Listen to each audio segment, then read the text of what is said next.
Our goal is to segment the knee joint cartilage and meniscus. So let's begin with a brief review of the knee joint anatomy. Here, as you can see, we have femur bone, patella, tibia, and meniscus. Let's go closer. This gray area is femur cartilage. This gray area is patella cartilage, and this whitish area is meniscus. From other perspective, we can see tibia cartilage as well. In this image, we can see two separate parts of the tibia cartilage.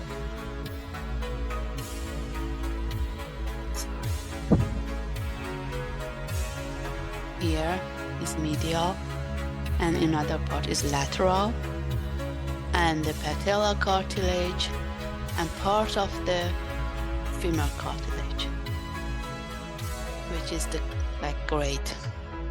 gray whitish.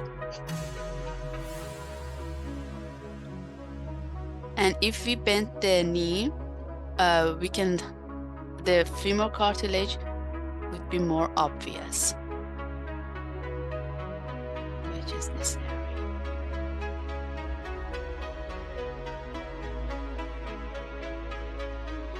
Here, meniscus is included in the picture as well. We can see the medial meniscus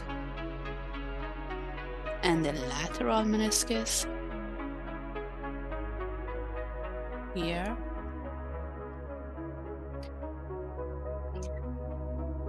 If we imagine that this ligament is absent, what we can see is this: a dark blue line representing for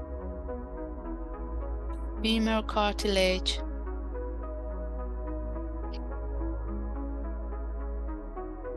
imagine that this part, following by the light blue line for meniscus, and finally another dark blue line at the bottom for tibia cartilage.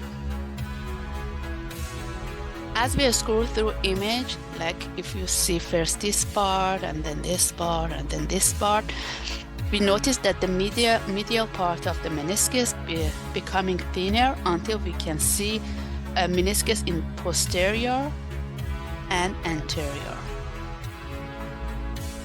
I just open the image, grab the folder and drop it here. From the file format, pick the image series and be sure that we have all the images. Next and finish. If you need to change the contrast, you can just go to Tool, Image Contrast, and change it as it's required for you. I already changed it. Then we have to import the label description from the segmentation.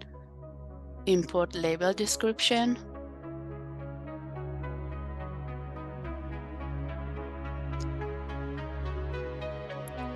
Here. Now we can be sure, let's be sure that we have all of them. We need femur cartilage, tibia cartilage, and patella cartilage beside meniscus. So I'm gonna go and grab from the main toolbar here, grab the polygon. I suggest using a smooth curve, and let's go to this image. As you can see, let's start with this image. As you can see, we have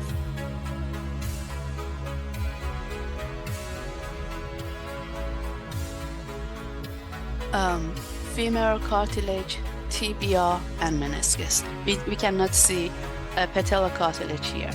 So from the labels, I make sure that I pick the one I want, and here I just start going through all the cartilage and accept that. And then I will change the label to meniscus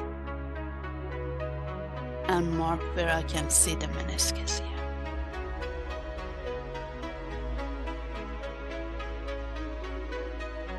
And then change the label to tibia cartilage, and again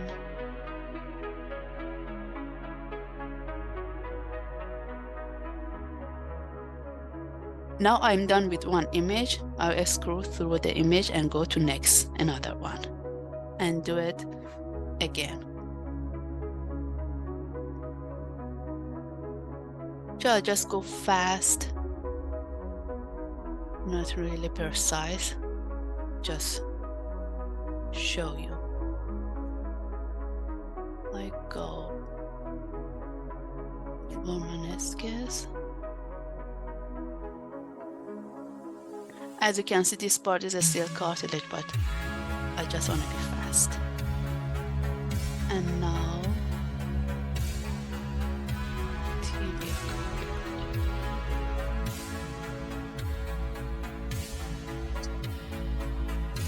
And then next image. You can see that I did just 2 images now, and go through the image until we reach the other side of the knee. As you can go through the image little by little, you can see that we have meniscus posterior and anterior part, and the patella part, patella cartilage, is clear here. So let's do one image.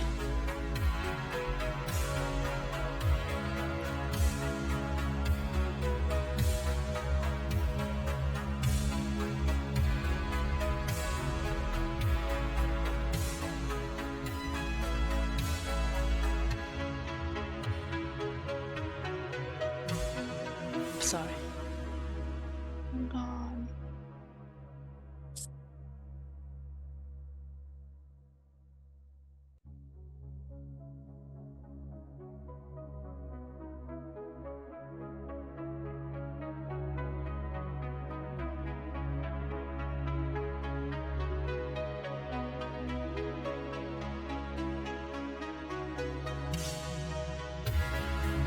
Okay, I just messed up a little bit here. You can undo what you do with this button, but just let's be sure. I try to be fast.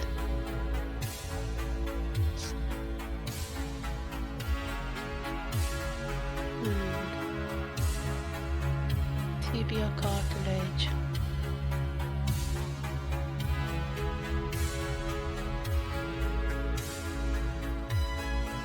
Meniscus posterior.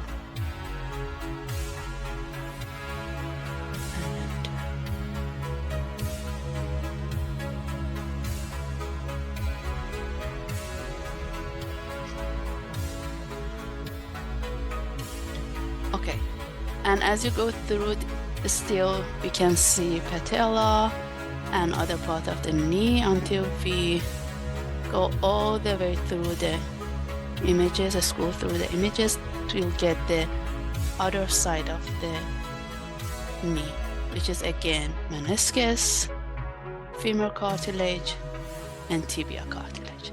And then when you are done with the all images, you go to segmentation, save segmentation, and be sure that you save it with the same name folder that you open it in the ITK-SNAP, and then finish it.